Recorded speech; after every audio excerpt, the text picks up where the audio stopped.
now. Of course, we pray that the victim recovers real soon, but there again, she's in critical condition.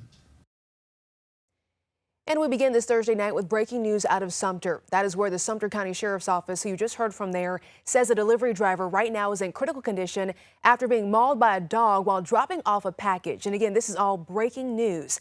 The Chief Deputy, Hampton Gardner, who you just heard from, saying this is the most vicious attack by an animal that he has ever seen, just to give you an insight into how severe this case is. And tonight he is sharing much more about the ongoing investigation. And we do want to warn you, the details that we're about to share are pretty gruesome. For more insight, we are joining News 19's Taylor Richardson right there. Taylor, you were in the newsroom there asking questions for today's conference. What are you now learning this Thursday night?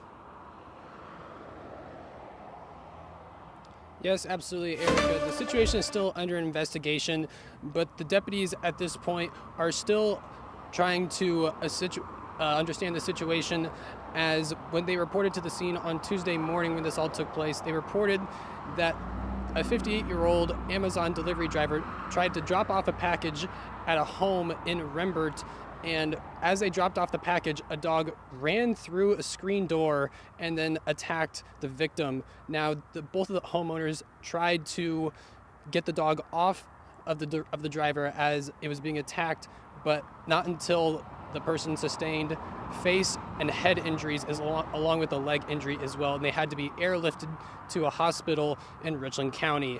Now, the deputies are still investigating the situation, and they are potentially going to be looking at criminal charges against the homeowners as this investigation continues. Well, of course, there are charges if people don't maintain their animals. They could be charged with possibly allowing animals to run at large, vicious animals. It depends on the circumstances and if they meet the elements of the crime. So yes, we'll have to conduct that investigation. And then again, the seriousness of these injuries, any dog bite could very well result in criminal charges. But the severity of these issues, we certainly want to make sure that we do what needs to be done.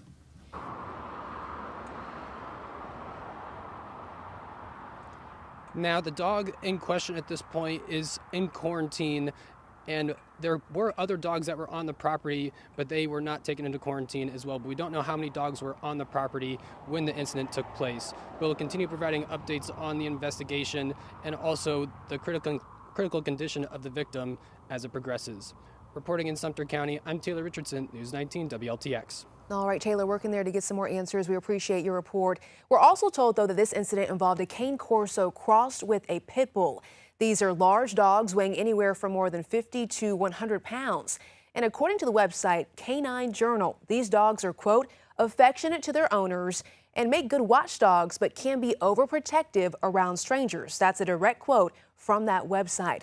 Of course, we'll continue following this ongoing investigation, sharing you all the breaking news details here on air and online at WLTX.com.